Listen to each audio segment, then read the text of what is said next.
Well. It's Saturday, November 8th. It's noon Eastern time. I'm Bob Harris. It's time for the Week 10 Ask Me Anything live stream. Before we get to your questions, Football Guys, and I see they are already there. Footballguys.com is the website. I appreciate you joining me here every Saturday at this very time on the Football Guys Live YouTube channel. Spit it out, Bob. Hit the subscribe button, the notification bell, hit the like button. Feel free to dislike as well if you choose. Don't want you to miss any shows. We have some great shows on this Football Guys live channel. The Sunday morning pregame show with Joey Wright, Adam Hutchinson, Colton Dodson. Thursday night reactions to the games, Matt Wallman, Jeff Bell. I saw Colton Dodson on there this week. Our trivia live shows, great stuff with Jake Bryant and Joey Wright. So don't miss any of it. Be sure to subscribe and get on here and get busy. And also, you can check out my work there at footballguys.com.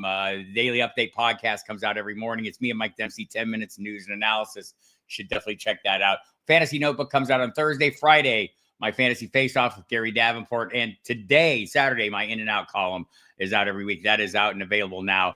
And it's very uncomfortable. Never fun watching games. When I go out on an edge. Also, catch me on SiriusXM Fantasy Sports Radio Monday through Friday, 8 p.m. Eastern Time. Me and Mike Dempsey do the Football Die Hard Show. Saturday, that's tonight, 8 to 11 p.m. Eastern Time on NFL Radio and the Fantasy Channel. They call it a simulcast, people. It's a very fancy technology. And Sunday on the pregame show from 11 to 1 with Jeff Mans. Let me know if the sound is okay or not. Hi, Andrea and me. Greetings and salutations. Great to see everybody. Happy everyone could come.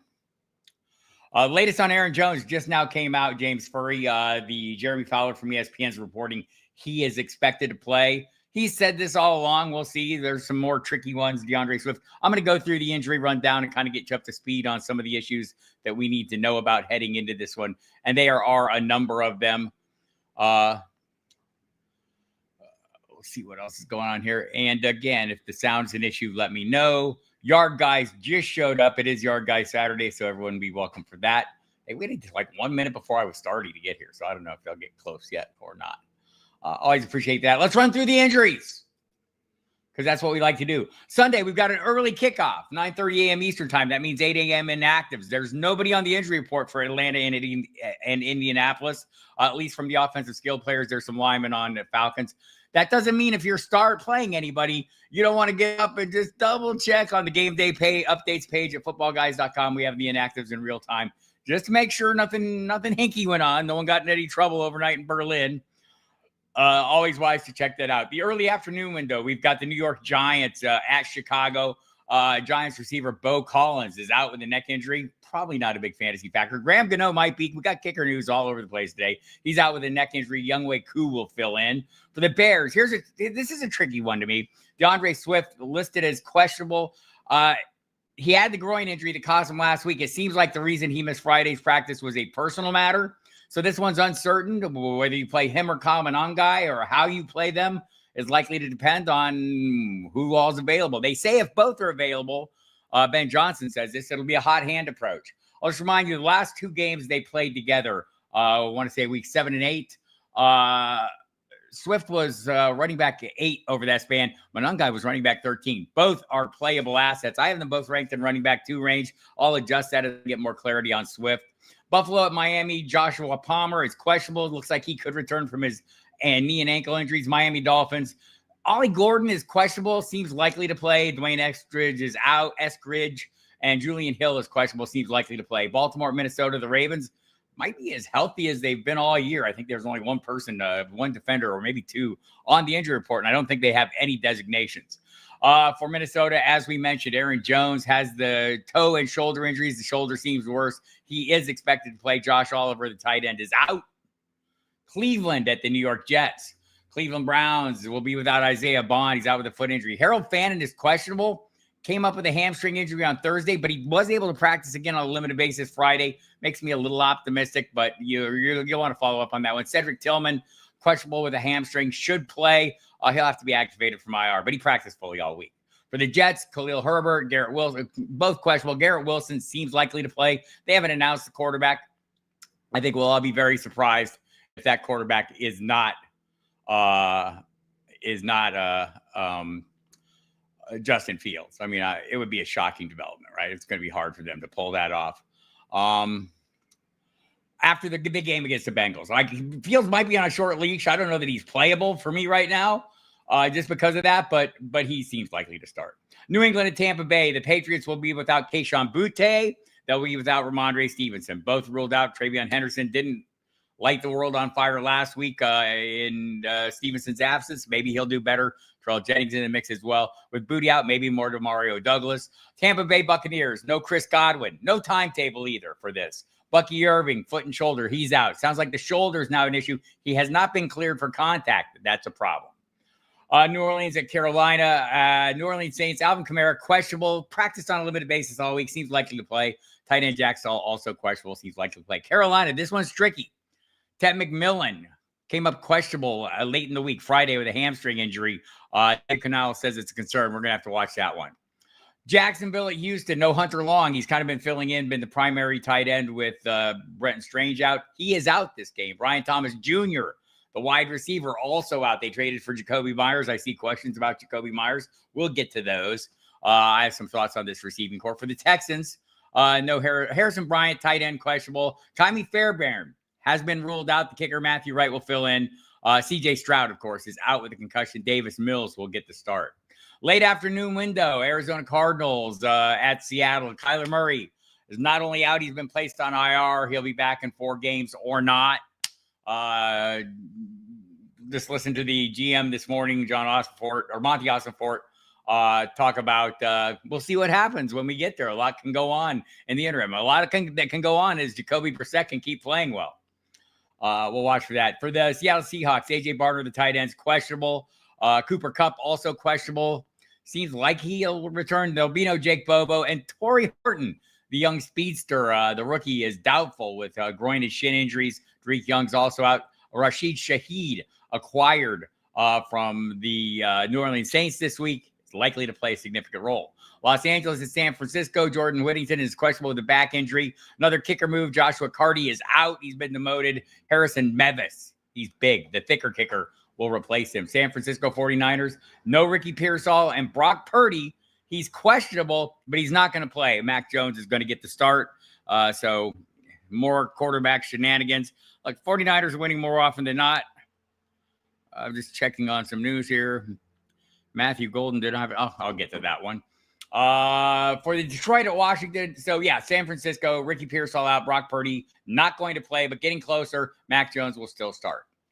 Detroit at Washington, no Craig Reynolds, or Craig Reynolds is questionable for this game. Nobody's digging that deep. For Washington, the 2 big names, Jaden Daniels is out. He's not going on IR. They think he might have a chance to return at some point. No surgery needed on that left elbow. No ligament damage or terrible ligament damage. Obviously, there was some ligament damage. If you watch that, you can see that. Terry McLaurin with a quadricep injury out again. Sunday Night Football, Scotty Miller out for the Steelers. Offensive line issues for the Los Angeles Chargers. We'll see how that goes.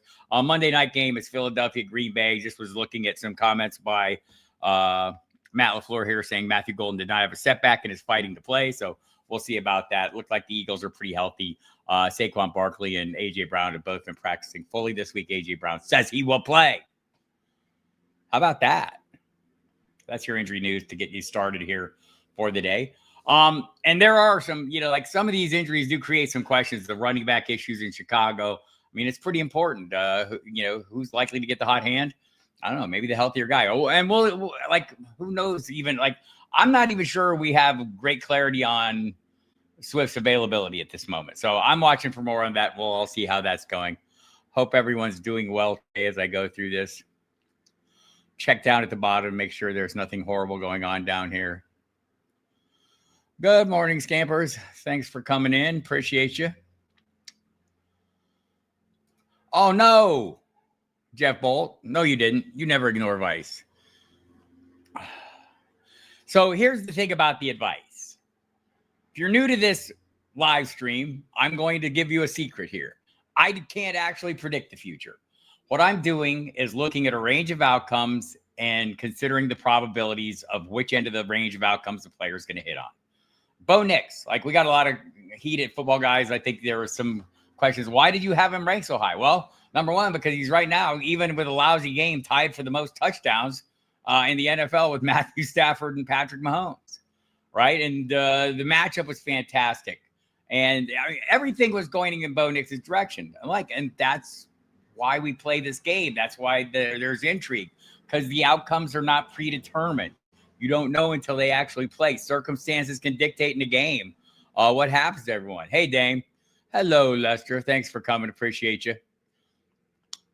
So that's the goal here, right? So when you're asking questions, I'm going to give you answers, but I'm going to probably give you a little leeway and a little wiggle room, because this is your team. And I always say, play your hunches, not my hunches. I have hunches. I'll tell you those hunches. I'll tell you what my hunches are based on. And you can read a lot of how I process information in the in and out column every week. It kind of is a little bit of a insight into the process, what kind of numbers I'm looking at, what kind of matchups I'm looking at. And we'll discuss some of that here as I talk about some of these players.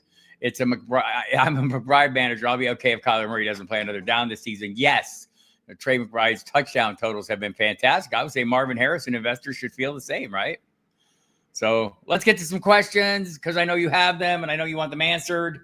And I want to discuss them, though, more as conversations than questions. I mean, I get that you want an answer and I'll give you an answer. Man, these things are open to your interpretation. I want you to think for yourself a little bit and kind of work through the problem. So Stresselman. I like that. I'm with you, Stress. Drafted Ken Walker as a running back 2 and thought I was slick when I picked up his handcuff in the late rounds. I'm here with 2 guys on my bench waiting for an injury so I can play one of them. What to do? That's what to do. I mean, right? That's kind of where we're at with Ken Walker. I do think he's playable. He is the better player. He doesn't get the fortuitous carries that we'd like to see. I don't think, in my estimation, that's part of it.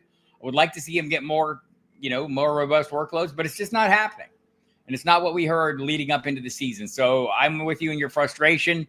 I don't know if if I get to a point in my season where I need other pieces and I need to churn my roster, Charbonnet is available, right? I'll churn him. I'll probably hang on to Walker and hope for a late season push. But I mean, that's what we're playing right now. Stressman. Hope is not a great strategy. Trone Force 81.99. Pardon me for butchering your name, Trone Force 81.99. Need 2 wide receivers in a flex. Nico with Davis Mills, Olave with Tyler Shuck, Debo with Mariota, Devontae versus Packers, Jaylen Warren versus Chargers. Devontae is one of those wide receivers. Jaylen Warren is my flex. I'm probably going with Nico of this bunch. I don't know that I expect a super high end, but the Jaguars are beat up and giving up lots of yards to outside receivers. Nico has a great history against the Jaguars. Also, Davis Mills should get a little time at least, right? It's not a super aggressive pass rush, so maybe that'll help out and work in his favor. Expectations not high. I think I have Nico as right around wide receiver 18. Olave, I'm worried about this week. I mean, we'll wait to see what Tyler Shuck. The target shares last week weren't great. We'll see with Shaheed gone. Maybe they force him to look his way, or maybe a new player arises. But that's my approach there. Dave Krantz -V2C. Need 1 running back, 1 flex, half-point PPR. You're welcome. Kamani Vidal, Woody Marks, Kamanon Guy, and Rodney Gadsden. I'm probably going with Manon Guy and Gadsden, especially if I'm watching closely the DeAndre Swift news. Again, as I mentioned, the last 2 games they played together, weeks 7 and 8. Swift was running back 8. Manon Guy was, and there was some touchdown luck there for Manon Guy. But knowing they're going in and playing and kind of taking a hot hand approach, knowing that he could get the hot hand, knowing that Swift is not 100%, not that Swift is needed to be 100%. Again, he was running back 8. I think that running back 8 number was more persistent too. I think it was a little bit more persistent. I think it went back 3 games. I think that number for him. But the 2 games with Manon Guy, he was running back 13. Manon Guy was. So, I mean, I think he's playable. I'm worried about Kamani Vidal in this matchup with Pittsburgh. I'm worried about a lot of things for the Chargers in this matchup. Go read my in and out column. You'll see a lot of my concerns. The sudden rise of the pass rush in Los Angeles for the Pittsburgh Steelers, the lack of offensive linemen in Los Angeles, the sacks that Justin Herbert's already taken, the pressures he's faced. So I have some worries about this offense. So I'm probably going that direction or those directions. Hi, Jacob Lujan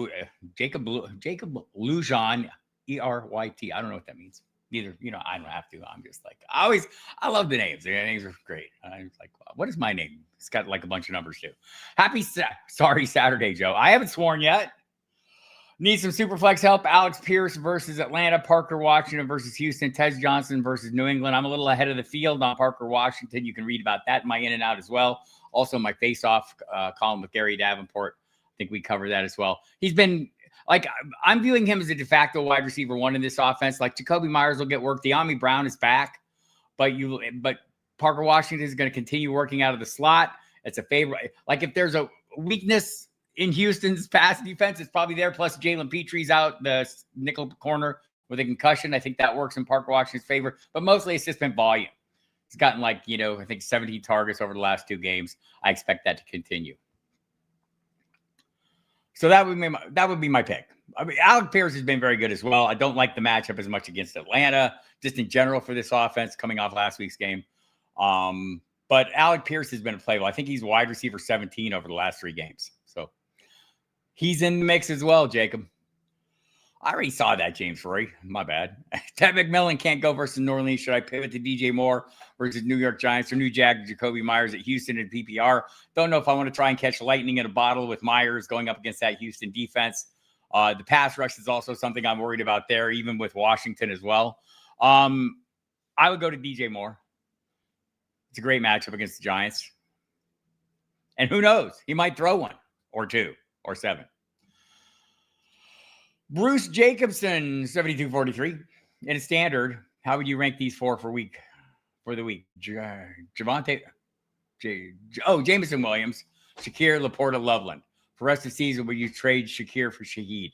I think it's a speculative play. If I wasn't playing Shakir every week, and it doesn't look like you are, I would take a shot on it. Like, I don't know if Shakir's probably defined himself. There's good games, and then there's not good games. And I think this is by design in Buffalo, where they're not looking to force the ball to any one receiver. They're looking to spread it around. Dalton Kincaid's become a viable option there as well. So for this week, it'd probably be Laporta, Loveland, Shakir, and Williams.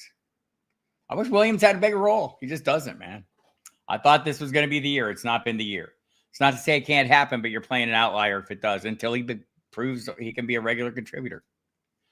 Need a replacement for Ted if necessary. That's not a good list. Like, do you go with the optimism of the unknown and Brandon Cooks not being sure how the targets that went to Shaheed are going to be divvied up? I mean, Hollins has a role, but it's not like a phenomenal role. Coker, I'm not a Coker guy, but maybe it's Coker. I would drop probably any of those 3. If you don't have Breece Hall, it'd be Isaiah Davis. The Breece Hall investor is going to jump right on him, though. Know that. John Paris, 4737. Thank you for the question. Let's see. MJY 147, non-PPR. What do you think about Colston Loveland? I love Colston Loveland this week. I'm very angry. I wrote about it a little bit in this week's In and Out. Last week's In and Out, I went in on Ronda Gadsden, right? Thinking he maybe would hit top 5. He didn't. He was 9. It's fine. But I originally wrote that up with Colston Loveland. In fact, if you go back to last week's face-off of Gary Davenport, I wrote quite a bit about Colston Loveland, my expectations. But a lot of that was based on Cole Kmet being gone or being out. Cole Kmet was ruled in or not ruled out later in the day. And so I changed the In and Out to Gadsden over Loveland. I wish I had not. 2 lessons learned. Lesson number 1, never fear Cole Kmet. Never. Lesson 2, stick with the courage and convictions. That's what I'm talking about when we're discussing these players. And you have a thought, like, I'd like to play this guy. And I think, I can tell by the questions a lot what your predisposition is if you have one. It's generally in the question. A lot of the questions are just, am I crazy to blah, blah, blah, blah, blah. And usually the answer is no, you're not crazy. But also, man, think about that. Like, if you're convicted on something, if you believe something's going to happen, again, I can't actually predict the future. Weird things happen. Like, I want it to be based on logic and probabilities, and I want there to be something to hang my hat on when I have a hunch. But also, I want to play my hunches. If you want to play your hunches over anything I'm telling you, play your hunches over anything I'm telling you, right? So that's the Colston Loveland lesson. I have him ranked inside the top 10. I think the switch started happening about 3 weeks ago. I started seeing signs. He didn't have a big game. I'm trying to remember who it was against. Didn't have a big game, but just made a couple plays where he didn't actually make the play, but just the athleticism became obvious. And then the next week saw a little more. And then last week, obviously, we saw a lot. And it was a great, he's not going to give that matchup against the Bengals every single week. But I do think the Colston Loveland ship has left the dock and is heading out to sea. I think it's going to be pretty good at some point, right? I mean, they drafted him ahead of Tyler Warren. I mean, for a reason. They have hopes for him. We saw what Ben Johnson did for a rookie tight end in Detroit with the great Sam Laporta. So, yeah, I would think about him. Pitts is probably the smarter play. I would go with the courage of my convictions if I wanted Loveland. Are Debo and Terry investors just SOL the rest of the season? Mostly. I think we saw Terry McLaurin investors. I mean, as long as he's not healthy, yes, absolutely, you're out of luck. And I don't know when he's going to get better. Its talk is so they have a game in Madrid in week 12 next week, and then they have a bye. I think he's not back until week 13, and then we'll see what he is. He had one good game with Marcus Mariota. I think it was the first week that Jaden Daniels was out. And then the second week Jaden Daniels was out. These were weeks, 3 and 4. Debo had a big game. So, I mean, big games are possible. They just don't seem to be the norm. So SOL might be a little bit of a stretch, but they're not in a great spot.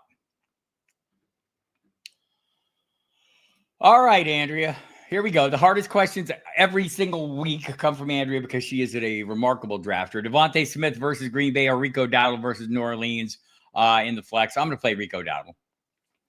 Dowdle has taken over. I think it's safe to say, barring an injury, and he's fine this week. But barring an injury, Dave Canales and the Panthers see what we've seen all along, as he looks like the better play. Look, I'm a Chuba Hubbard investor. I thought he was going to get the full workload to himself. I was dismissive of Dowdle or what his potential role was heading into the season, but I have not been slow to grasp that he is the better player, right? And it's so funny. I keep hearing the same word used to describe these guys, violent runners. Dowdle is the more violent runner. I can go back to last year and Mike Kay from the Charlotte Observer, a discussion with him that I had on the Sirius show about why they liked Chuba Hubbard at the time, why they were comfortable with him. And it was the exact same word. He's a violent runner. Well, he is. Rico is more violent. And he just fits what they're trying to do. And I think we're going to see a ton of work there. Devontae Smith can have huge games. Also, he might not. Green Bay has been tough against the run until last week when they met who? Mr. Rico Dowdle, who tore them asunder. They've been pretty generous to receivers. One of the things that I think about a little bit is, it's not even a concern, but it seems like there's usually only bandwidth for one of those receivers to have a big game, right? And is this the time they try to get A.J. Brown corrected or whatever? But Devontae Smith, clearly the best wide receiver 2 in all of the NFL, and would be a wide receiver 1 on most teams. Still playing Dowdle. By golly. Hope that helps, Andrea. At running back, says Jose Avalos. Sorry, Jose, if I butchered your name. 2248. At running back, I have Barkley, Swift, Henry, Henderson, Mongai, Tracy, and White. Who should I start? I need 3. What if I told you not to start Barkley? I would play Barkley. I would play Henry. And I would maybe wait out and see if there's any news on the Swift Monangai front. If they're both playing, I'd probably go with Swift. TreVeyon Henderson got his first shot last week.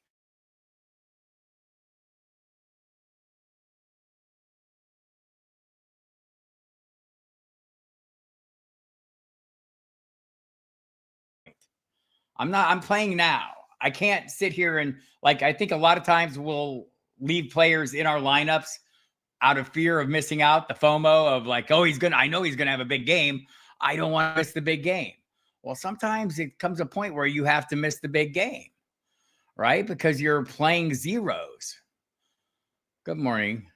Thank you for coming. So, yeah, so that's a pretty easy decision for me. I wait out the Bears situation and sort it out. That's how I would sort that one out, is the Bears. And I played Swift if he's available. And you can take that all the way up to game time, right? You can watch for the inactives, or you can listen to the SiriusXM pregame show with me, Bob Harris, Jeff Mans. And by the way, if you're just showing up here and you're wondering who this guy is sitting here telling everyone what to do, I'm trying not to do that. Also, I'm Bob Harris. I'm from Football Guys. That's the website. You can go there every week. Tons of content, rankings. My rankings are up there right now. I'm discussing them. We have a great projections team that the rankings are based off of. If you just want to read the raw projections, how they see it objectively without, putting the influence in. Tons of written content by some of the best content creators in the business available for you. That's on the video as well, whether it's Cecil and Sig on the Audible channel, Jeff and Alfredo. Alfredo will be on the Football Diehards program on the radio tonight. More about that in a moment. Alfredo and Jeff and Dave Kluge, Jeff Bell and Dave Kluge. All the live shows are fantastic. Again, subscribe to this channel so you don't miss any of them, including the pregame show with Joey Wright, Adam Hutchison, and the great Colston Dodson. And tons of content from our staff. Matt Waldman does Thursday Night Live with Jeff Bell. And I think I saw Colton on there last week. I'm not sure if he's on there all the time. But great stuff by everyone. And the Dynasty channel. So we have 4 channels now. The Audible, the Fantasy Football channel, the Dynasty channel, and the Fantasy Football Guys live channel. So subscribe to all of them. And also listen to me on the radio every night. Sirius XM Fantasy Sports Radio, 8 to 10 on Monday through Friday. Tonight, 8 to 11. That's on NFL Radio and the Fantasy Channel. And then tomorrow on the pregame show. So there, 11 to 1 with Jeff Mans. Jose has another question. I have Khalil Shakir, Keenan Allen, Puka, and A.J. Brown. You could take Puka out of that mix. I mean, if I told you not to play Puka, you would never come back here. I'm not going to tell you that, right? Puka Nacua is locked in. I would probably play Brown and Allen. I feel like I'm out on Shakir. Probably have a blind spot for him. Just seems like that, the hit or missness. Let me just look at something and see how silly I am for that. Sometimes I think about something and I just want to say, is that really true? Is my perception the reality?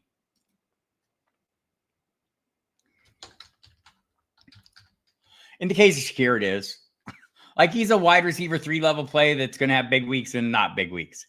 He's like a Troy Franklin kind of guy, right? So like I'm not eager to force him into lineups. If you want to put him ahead of Allen, like it hasn't been as great for Allen the last couple of weeks. And that receiving core seems to have shifted dramatically with the addition of Oronde Gadsden, who's more wide receiver than tight end. Great run after the catch ability. But any week, it could be Quentin Johnston, it could be Gadsden, it could be McConkey, it could be Keenan Allen. But I think there's going to be more passing there, and I feel a little more confident. Feel free, though, to interchange Allen and Nacua. But Nacua, Brown, and Allen for me. Hello, Scott against evil. I'm against that, too. Power. Solidarity. Caleb Williams or Sam Darnold. Given the matchup, I'd probably start Caleb Williams. I'm not against starting Sam Darnold. He is a quarterback 1-level play for me right now. He has been 3 times in the last 4 games. So I would play him like that. But Caleb Williams has a great matchup. I'm playing that this week. Need 2, Andrea says. Nico Collins in Jacksonville. Rome Odunze versus Giants. Devontae Smith versus Green Bay. One of them is going to be Devontae Smith. The other is going to be Rome Odunze, I believe.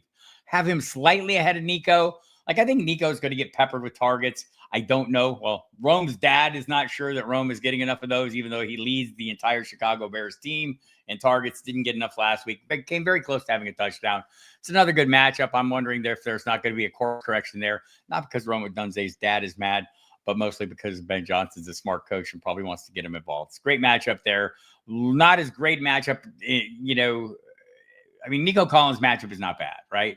And I don't think the pass rush is an issue. There's just the question is the quarterback's not on point. I'm splitting that hair the Odunze way. Jennings, Abuka, Adams, Keenan, PPR, pick 2, Hurts or May. Thanks. All right, Bob Hope 123. You got to ask questions better. Like, I like whole names so I don't screw it up. Is that Terrell Jennings or Juwan Jennings? I'm going to go with Juwan just based on the context, but why make me do that? I'm playing Devontae Adams. Is that part of this question? I'm playing Abuka and Adams, and I'm playing May over Hurts this week.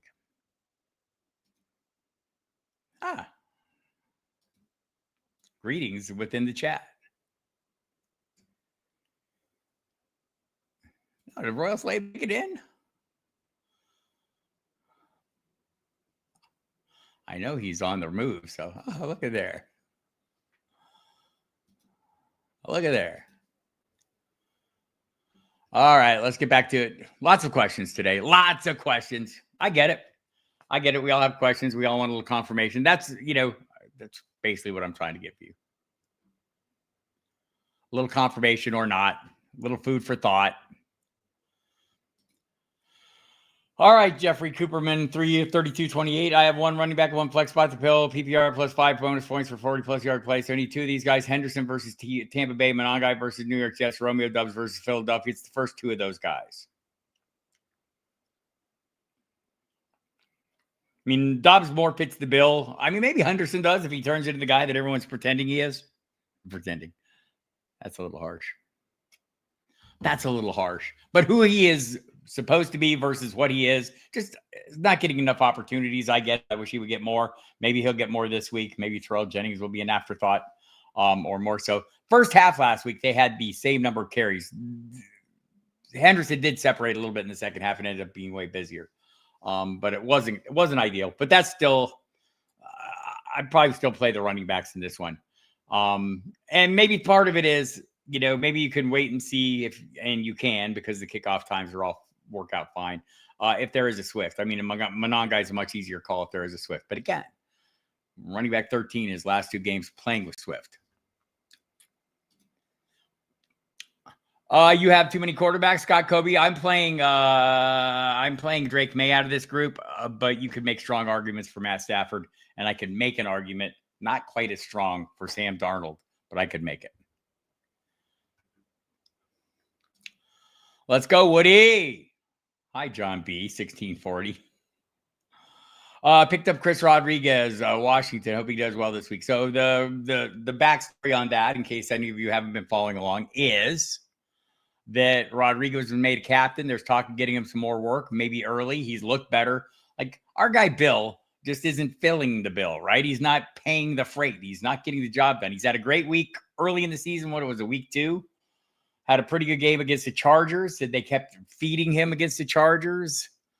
That was not week 2. But he's had that one game where he really stood out. Since then, he hasn't. And all the talk we heard, all the glowing reports, all the hyperbolic discussions of him in preseason, will be a reminder for us next year when all the same people are telling us about somebody else, or we're hearing similar stories about other players. I wrote about this in July that, is this a real thing or not? I mean, we're hearing a lot. We hear a lot about a lot of players. There's a lot of preseason hype, and we have to put it in context with what's going on. For McCroskey Merritt, what was going on, what we put in context was those reports, along with the decision to trade their running back one, Brian Robinson Jr., right? Why would you do that if you didn't think you had a guy to replace him? You didn't think Chris Rodriguez was that in the past, or Jeremy McNichols. Did you think you were giving away your running back one to run a committee with Kroski, Merritt, and Rodriguez and McNichols? Well, it turns out that's kind of was the plan. And maybe they saw some of the same things the reporters saw that led to the glowing reports for Kroski, Merritt. Whatever the case, he's not living up to those. And Chris Rodriguez is going to get more work. I wouldn't want to have to play it, but I could. I'm playing worse. Trust me. This is no judge zone there. Whatever horrible players you're having to play, I'm in over 30 leagues. I am playing worse players. I can assure you. I have some horrible decisions. Mark Jerzinski, 4763. Need a second running back for next week. Want to pick one up now to beat the waiver. Who you like? Gainwell versus Cincinnati. Tootin versus. This is how you do it. Tootin versus Chargers. Zaya Davis versus New England. Singletary versus Green Bay. Singletary got a lot more work than I expected last week. I'd like to see if that's persistent. But if I was picking one up now, I mean, I want to pick on the matchup, which is Gainwell versus Cincinnati. But I don't know if he's going to get the work. Tootin got the goal line work against the Raiders last week. So I would watch this week. If you can, Mark, watch the workloads this week really carefully. See what Gainwell's getting. If Singletary's getting the same workload, he's the answer that he got last week, I think. Even a tough matchup, which, again, Rico Dowdle would like me to think this is not that tough a matchup. So I don't want to overstate, the Packers were third against the run going into last week's game, and Dowdle tore them up. So they're probably still pretty good against the run. I would love to leverage that Cincinnati matchup, right? I mean, their, points galore given up, yards galore given up. I'd watch that Gainwell usage this week and see how it feels and make a decision based on that. As I sit here now, it's Singletary. Gainwell, someone I want to keep an eye on. Tootin is perfectly viable. I don't know if Isaiah Davis gets enough work any given week, and I don't know that I like that matchup against New England. That's how you ask the question. I didn't have that information in front of me, right? I don't know who everyone's playing next week. I could have given really lousy answer to that had I not had that information. I might have still given a lousy answer to that, even with the information. But odds increase exponentially when I have the good information. Jeff Bolt, all right. Henderson or Rachaad White? I'm playing Rachaad White. I need to see, again, I'm not against, playing Henderson. I want to see the role, though, before I play him like we drafted him to be. And so Rachaad White's still lead back. Sean Tucker's getting some work, but I'm probably going to go that direction.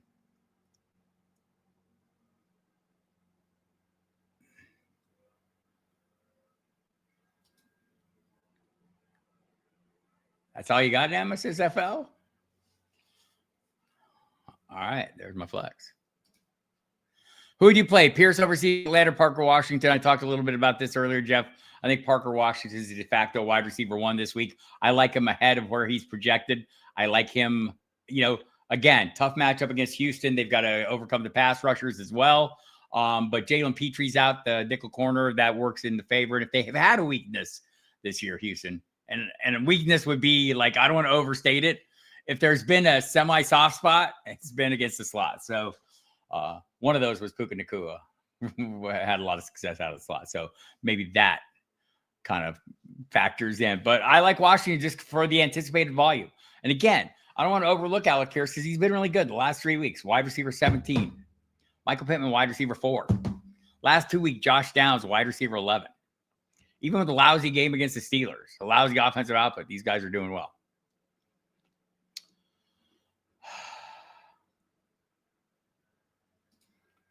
Hello, Mark Strong, 3084. I am well. Thank you so much. Pearsall and Booty. Pearsall and Booty. If you can, right? I mean, there comes a point where we can't anymore, right? Your options become limited and you have to make hard decisions. Christian Watson and Douglas are on waivers for Pearsall, Booty, Parker Washington, Dowdle, Vidal, Wilson, or Otten. No beat waiver. Okay. I will disregard the no beat waiver wire kickers because I don't get it. So yeah, I would probably want to play, if I needed to play somebody this week, I'd probably be Douglas. I like what Watson's doing. I don't know if it's going to be persistent though. So I think and I don't know if Douglas is going to be either. I mean, 100-yard games don't grow on trees for him, but he had one last week. I think the workload can be there. If I had to drop one,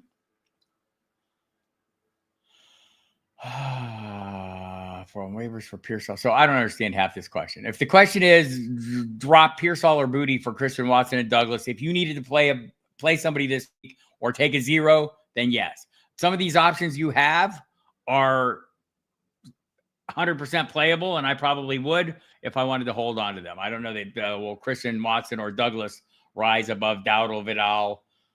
I don't know what Wilson that is, or Otten. Probably Otten, but yes. That was a convoluted question. I'm not sure I answered it well. You didn't need me to flex. You needed that. I'm going to flex Josh Downs over Tez. Tez slowed down a little bit. Still makes big plays, and he's capable. Did I mention Josh Downs was wide receiver 11 over the last 2 games? If there is no Swift, this is an easy common on guy. Even if there is a Swift, this might be common on guy. It's a great matchup. Let me see what our projectors think on this. I'm interested. Sometimes I do this. I go check the projections team. Jason Wood, Morrow Tremblay, Sigmund Bloom do a fantastic job of projecting these numbers every week. Am I on the right page? Or did I just spelled it wrong? Manon guys projected for 10.7 points. They have White, and they're projecting DeAndre Swift to be the lead back there. So that factors into this. Where do they have White this week? They have White 13. They're pretty clear cut White for the projection team. I'll go with that. I have White ranked ahead as well. I just want to double check if I, part of it is there's 2, and it seems like less than 2, 1.5 in Tampa Bay. 1.5, if that makes sense. Sean Tucker hasn't yet risen to a full-time share. He could. But again, if there was no Swift, if you get up tomorrow and there is like, hey, Swift is inactive, check the Football Guys game day page. You'll find out more about that there in real time, the 90 minutes leading up to kickoff. Then I go, hey, I'd probably play Monangai, but otherwise white. So there. Lester Freeman has an actual question. Pick 2. Stop it. Stop it. This is too hard. Nobody wants to answer this question. Oh my gosh. Like if I was just playing my own rankings, it'd be Achane.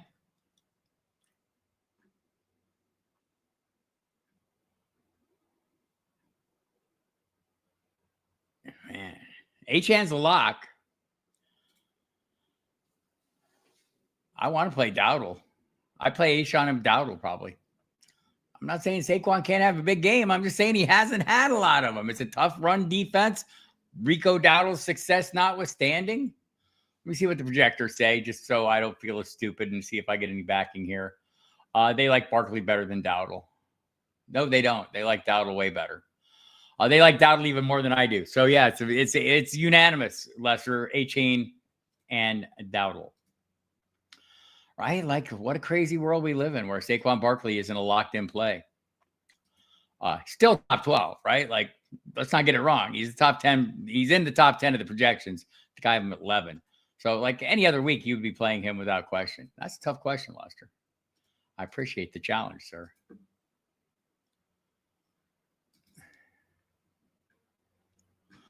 Go to the bottom, see if anything's happened down here that I have no. No, you didn't. That was my suspicion. Let's try this again. One more time.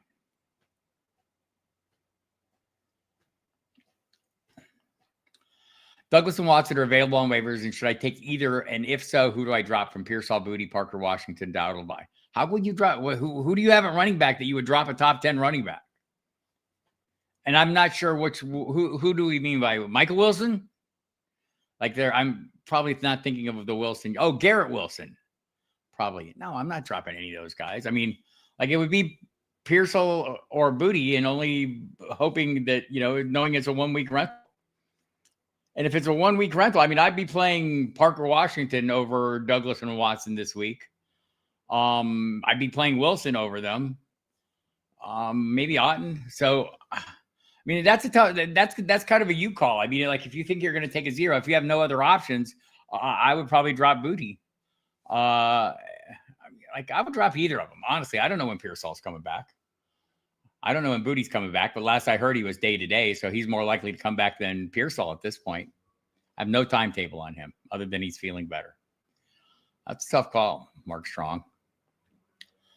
I wish you did not give me the right question because it's still hard to answer.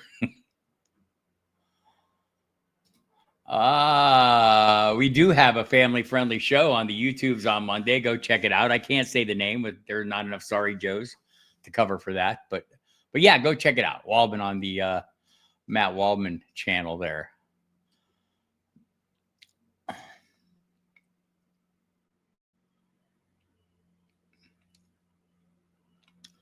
Find out where the hell I was. There's Lester. Kincaid over Pitts. Iron Eddie, 1120. Hello, how are you, sir? Monangai, if there is, probably Monangai either way. I guess Trevion would come into the conversation a little more. Marks probably should, but Nick Chubb's off the injury report as well, so they might mix that up. Man, I'm watching for that Swift news carefully. Again, I'm not saying he's going to be out. I'm saying there's some uncertainty right now. He didn't practice Friday. He would have been limited to 2 days before that with the groin that kept him out last week, right? And then a personal issue came up. I have no idea if that's going to keep him out or let him play or not. So absent that information, that's the missing infinity stone that you need to unleash the powers of Monangai. I don't even watch Marvel movies, and I know that. Holy crap. Scott against Evil. Hi, Bob. Full PPR. Pick 2, please. Parker Washington, Christian Watson, or Tez Johnson. Parker Washington is 1. I'd probably take a chance on Christian Watson at this one. I'm not against Tez, not against him. Just seems like he needs a big play to get done. And like we've seen guys in Tampa Bay. Last year it was Jalen McMillan. We see guys that are just end up being that guy that Baker Mayfield looks for at the right points. It looked like Tez was kind of that guy for a little bit. It seems like less like that. Maybe it's just the downturn of the passing attack. Either way, Christian Watson for me. Am I worried about the Falcons defense versus Tyler Warren enough to bench for Gadsden? So, man, that's a tough call, VBZ 2X. If you read my in and out column, I go into depth in this Tyler Warren. I do not think he's going to reach his tight end 4 projection. I still think he'll be it'll be surprised. His role is so well integrated in the offense. I'll be surprised if he's not type 10. But I was edging. I'm just leveraging that super high output. He is more likely to hit the high side than Gadsden every given week just because the way his role works and the way Gadsden's role works to me. But man, Gadsden's been phenomenal some weeks. This is a tough decision, honestly. I'd have to think this through. I would probably outsmart myself and play Gadsden. And I don't know that that's the right call. And part of it is because I just wrote an in and out where I'm out on Tyler Warren. And that kind of shades my opinion, right? Like I'm rooting for Tyler Warren not to do as well because I just wrote he wasn't going to do as well. But if you go read that column, you'll find out kind of the nuance to this, right? And there is nuance to this. It's like this. Here's the crux of the issue. The Falcons have not allowed the Falcons are giving up 5.1 points per game to the position. I mean, it's been persistent. No tight end has got 10 points against them in a game. So could it happen? Yes. If it's likely to happen, is Tyler Warren likely to do it? Yes. Gadsden's a great play, though. But I have concerns there. The quarterback I'm out on this week is Justin Herbert. Not that I'm benching Justin Herbert. Hear me out, people. Listen carefully.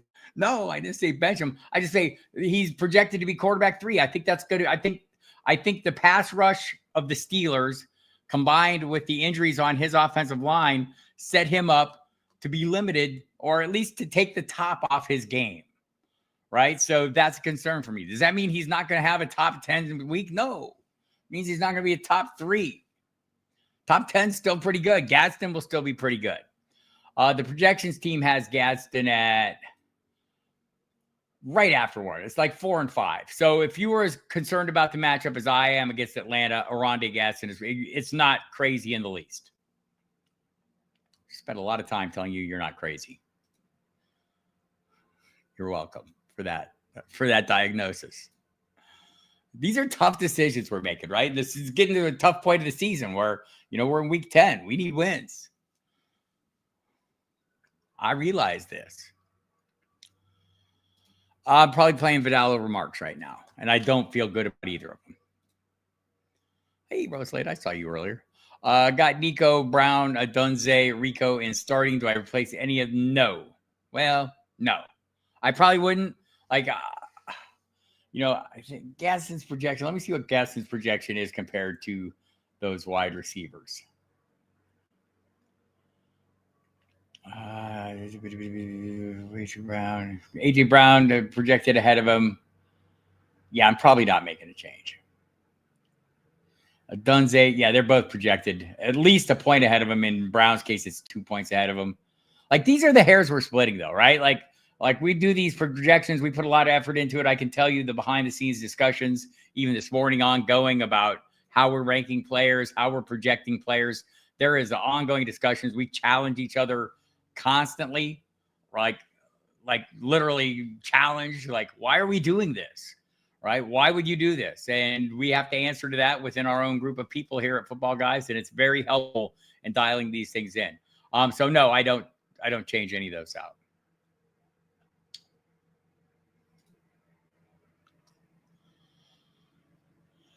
Royal Slade needs a running back 2 at a flex. White versus New England. Montgomery at Washington. Marks versus Jacksonville. Monangai versus Giants. Same answer on this one as everything else. Monangai, if there is no Swift, is the top of the heap here. I think White is in the mix either way.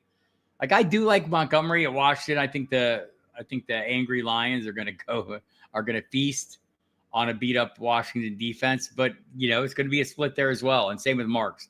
I might play White and Monangai regardless, given the matchups. Hope your safe travels are safe. By golly. Andrew Goodman, 3298. Hello. Should I start Alec Pierce over Christian Watson and Zach Charbonnet over Alvin Kamara? I would not like. I know it's been bad. Right? Has it been that bad for Kamara?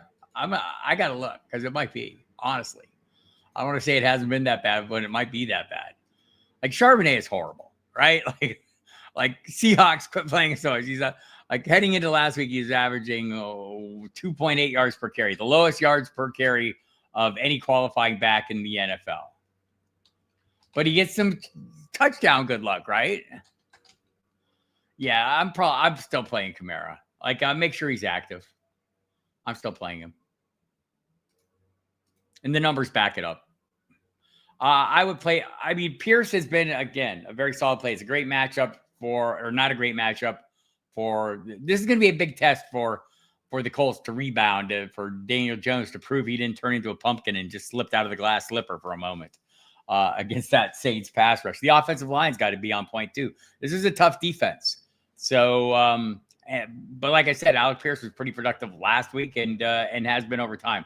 If I'm playing for a decent floor, and like Alec Pierce isn't without upside, right? He's a super deep threat. He's got a lot of speed. So I'm probably playing him over Christian Watson right now. I'm going to see how far apart I have them in my rankings. I should do you that service. I won't take up all the time here. We only got about 10 minutes left. I have here.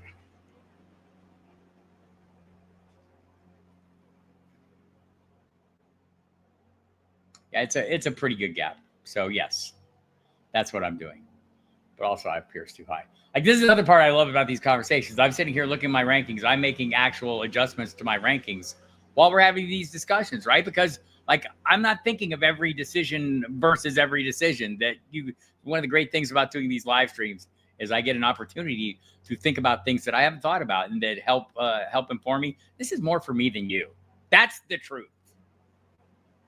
By the way, I'm Bob Harris. If you're wondering what I'm talking about, you can go to footballguys.com, find my rankings available there, find the whole staff consensus rankings, or you can dial it in and pick just the staffers you want, their rankings. You can check our projections teams numbers, which are raw numbers that we base our rankings on. So tons of good stuff there available for you at footballguys.com. Go there right now.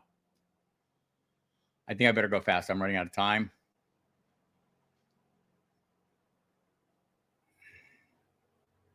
It's not fast, is it?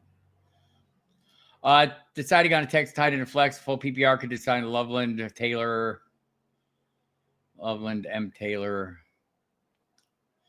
Flex Parker Washington, or what do you think? You can go with Loveland, drop M. Oh, Mason Taylor.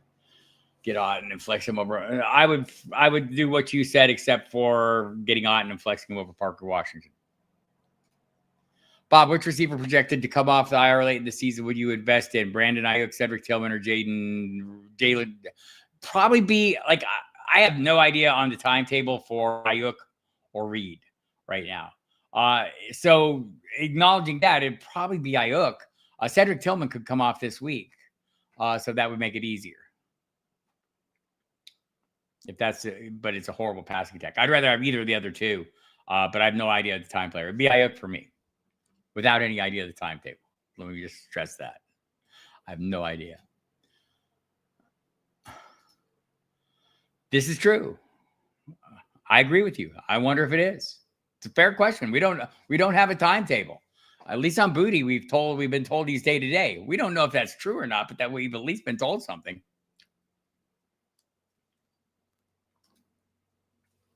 Is a doubtful injury status ruining fantasy football? They lack up Friday afternoon and game time, and 99% don't play. FF owners miss pickups. I mean, I think we all take that into account, Nemesis, right? Like, we know, I view doubtful as all but officially ruled out. And I handle it like that. And I make moves based on that. Travion Henderson versus Wan'Dale Robinson. I like Wan'Dale Robinson a lot this week. I think he's going to finish in the top 15. Read my in and out column to find out about it. That said, it's probably pretty even in terms of the points scored. I'd probably play Wan'Dale over Henderson. But I'm not a Henderson guy. I'm just not. I need to see it before I play it. The debate of the worst picks: a player who is hurt, think McLaurin, or underperforming, think BTJ, who was also hurt. Disregarding the yeah, I think that's fair. Which guy? Jeff Bolt is a legend. I know you are.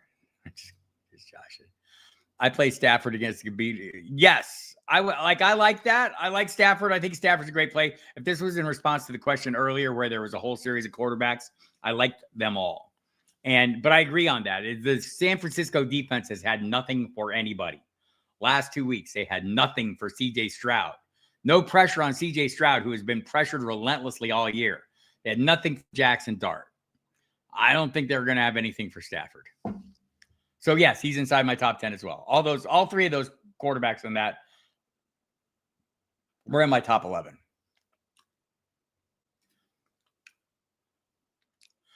So I kind of talked about this, Jeffrey Cooperman. The 2 games, and it's not a huge sample size, but it's time when Monangai started coming on, and he does have a touchdown in this mix, so that maybe skews it a little bit. But for weeks 7 and 8, Swift was running back 8 in all fantasy. Monangai was running back 13 in all fantasy. I think that's how it looks. The wild card this week is Ben Johnson, just coming out and saying, I'm going to play the hot hand. I mean, we know what that means. Someone can come in and get a good run and stay. Maybe that's the last we see of the other guy. So it adds a layer of intrigue and issues for us to deal with that you're not, I don't think, going to have with Henderson. Like we saw some Terrell Jennings last week, but it wasn't persistent. As I said, they were tied. I think they ended up even carries. I think it was 7 apiece in the first half last week. I was kind of following along in real time. And then Henderson ended up easily outproducing him or out-touching him anyway. So yeah, I think that's how I think my projections right now. Well, let me give you my projections without saying I think they are, because I can look at them and tell you what they are. How about that, Bob? Wouldn't that be great if I actually looked at what I was talking about? See, it's a fine line here. I rank a couple hundred players, and I'm moving them constantly. Like while I'm on the radio, when you're listening to the Football Diehards radio program, I hope you do 8 to 10 Eastern time every weeknight, and 8 to 11 on Saturday nights. While I'm getting questions, just like I'm doing here, I'm adjusting my rankings in real time. So at the moment, I have Monangai 19 and Swift 21. It would probably switch the other way if I was sure Swift was going to play. I would probably move Swift up. Monangai would move down, but they would be fairly close, and they would both be kind of in the running back 2 range. I believe that's a more helpful answer. I'm Bob Harris. All right, Shaheed, Parker, Washington, or Mooney, play 1. I'm playing Parker Washington. I'm in on Parker Washington. I think go to my in and out column, CV on 132, read about Parker Washington there. I discuss him at length and just the workload that he's gotten in recent weeks, the matchup, which not favorable, but like if they're like Jalen Petrie being out for Houston, their nickel corner helps him out a lot. If you heard earlier this week, Liam Cohen says Washington will continue playing from the slot. There was some thought that Jacoby Myers would. He will not. De'Ami Brown's back too, so that's fine. That's my play. Woody Bam or Njoku for the flex. Probably Woody for me there. I do like Njoku this week a little bit. We'll see if Harold Fan is out, I like him even more. But I don't know that I like him better than Woody. I don't like Bam at all. He killed me last week. Hello, Warrior Loft. What's up? Oh, that's up. Fields versus Browns, Penix versus Colts, A-Rod versus Chargers, Mills versus Jags, Brissett versus Seahawks. It's either Rodgers or Brissett. I'm probably leaning Brissett. Glad to see you made the in-flight Wi-Fi work. Jalen Lane, Hollins, or Coker. I've got about a minute left. I'm not going to get to all the questions. I feel horrible. But I'll get to a few more. Full PPR, Jalen Lane, Hollins, or Coker if Ted is out. Ouch. Maybe Jalen Lane.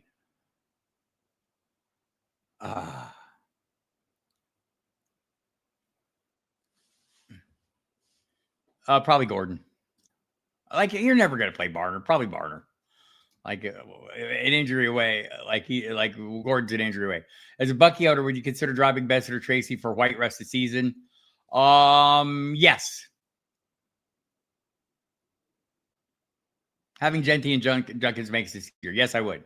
I'll consider dropping either of them. How are I viewing these running backs? I have them in several leagues. David Montgomery, I do like. He's running back 2. Vidal, borderline running back 2 flex. Monangai, running back 2. And my PPR and half-point PPR, it's relative that high up the list. I don't start counting for differences till later down my list. Terrified of the Chargers O-line, but the other guys split. Yeah. I am terrified of the Chargers offensive line. This is true. Like that, that's the conundrum there. Like I'm in a little bit of last week's game. I mean, I don't want to use the recency bias and just say, okay, he scored 3 points against the Titans last week. He is permanently bad, but I'd like to see more. Is Jaden Reed playing again this year, or is he a waste of an IR slot? He's as long as you have room, there is no waste of an IR slot. That's what it's for. Holding on to a guy to see if he comes back. But I think he will come back, but I don't know when. In Dynasty, traded Dunze for Harrison. In Dynasty, just trade a Dunze for Henderson. I would probably not do that. Should I trade Marvin Harrison Jr. for Tyler Warren? I have Kittle as my tight end, and receivers are Lamb, Diggs, Godwin, and Jacoby. I'm probably not doing that. Although that one's closer. A generational tight end. Kittle's time is almost through. I mean, you have the firepower to kind of do it, but we don't know what Godwin. I don't know if Godwin will be back this year. I don't know what his long-term future is. Jacoby Myers will be a solid play. Diggs getting near the end of his career. You're going to have to do some building if you do this deal in the draft. Quentin Johnson versus Pitt or probable Aaron Jones versus Baltimore. I'm going to wait and see. If Aaron Jones is playing, I'm playing him. Terrell Jennings at tailback. This is Scott Fishbowl. We get Taysom Hill in Carolina. I'm probably going Taysom Hill.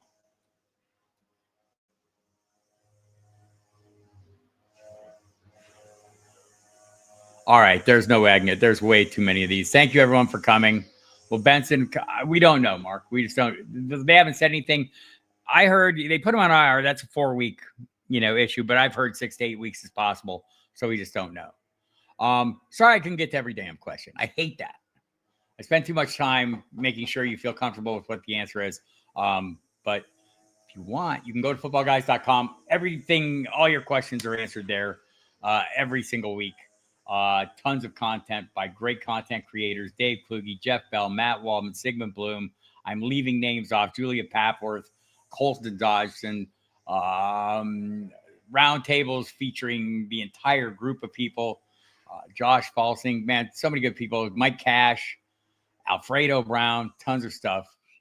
Yes, he is. Yes, sadly, that's what you get here. All right. Thanks, everyone. Good luck in week 10. I'll see you back here again. Listen to me on the radio. I'll be on tonight. If I didn't get to your question and you want to hear more of my brain, we'll not be exposing it directly, but it's in there.